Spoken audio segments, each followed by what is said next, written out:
మహబూబ్నగర్ భూత్పూర్ మండలం తాటికొండ వద్ద ఉద్రిక్తత నెలకొంది. తాటికొండ శివార్లోని నేషనల్ హైవే దగ్గర ఉన్న బొక్కల ఫ్యాక్టరీ దగ్గర గాజులపేట యువకులు ధర్నా చేపట్టారు.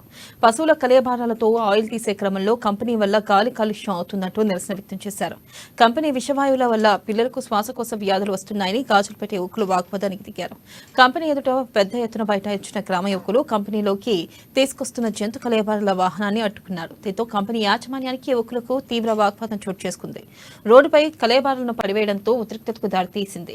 ఇక విషయం తెలుసుకున్న ఘటనా స్థలానికి చేరుకుని పోలీసులు ఎలాంటి అవాంఛనీయ సంఘటనలు జరగకుండా నిరసనకారులను అడ్డుకున్నారు.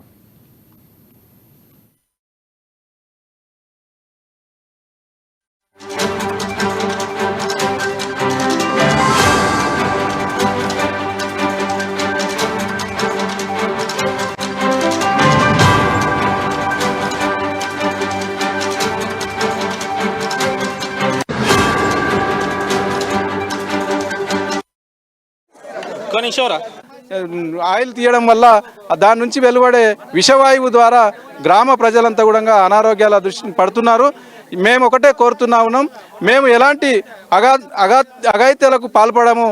పోలీస్ యంత్రాంగాన్ని కూడా ఒకటే కోరుతున్నాం, మాకు మీరు చెప్పే హామీ ఇప్పటి వరకు విన్నాము, కానీ అది జరగలేదు. కాబట్టి ప్రభుత్వం ఏదైతే ఉందో కలెక్టర్ ద్వారా ఇక్కడ నుంచి కంపెనీని తీసివేసే హామీ వచ్చేస్తే వరకు ఇక్కడే బైఠాయించి మేము శాంతియుతంగా నిరసన తెలుపుతామని చెప్పేసి కోరుతున్నాం.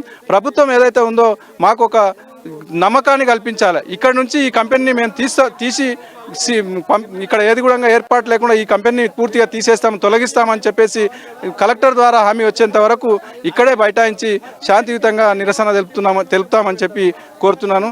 ఇప్పటికైనా ప్రభుత్వం దిగొచ్చి మా సమస్యను పరిష్కరించి గ్రామస్తులను కాపాడాలని కోరుకుంటున్నాం. పోయినసారి ఎమ్మెల్యే గారికి చెప్పినాము, మినిస్టర్ గారికి చెప్పినాము, శ్రీనివాస్ గారికి చెప్పినాము, మేము బరాలు తీసుకున్నాం, వాళ్ళకు రిపోర్ట్ కూడా ఇచ్చినాము.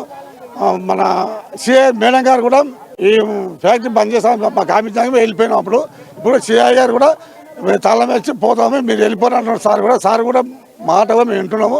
ఇప్పుడు మనం వచ్చి మన ఎమ్మెల్యే గారు జిఎంఆర్ కూడా మనం వచ్చి ఈ ఫ్యాక్టరీ బంద్ చేస్తాం ఊళ్ళో హామీ ఇచ్చిపోయారు. సార్ వచ్చిన దగ్గర మేము ఈయన కూర్చుంటాము. అంతే మాకు ఎమ్మెల్యే ప్రజలకు మా అభిమానం ఊరి మీద అభిమానాన్ని మాకు మంచి పద్ధతిగా మాకు చెప్పండి, మేము చెప్తామని మేము కోరుతున్నాం. ఆయిల్ తీయడం వల్ల దాని నుంచి వెలువడే విషవాయువు ద్వారా గ్రామ ప్రజలంతా కూడా అనారోగ్యాల దృష్టిని పడుతున్నారు. మేము ఒకటే కోరుతున్నా ఉన్నాం, మేము ఎలా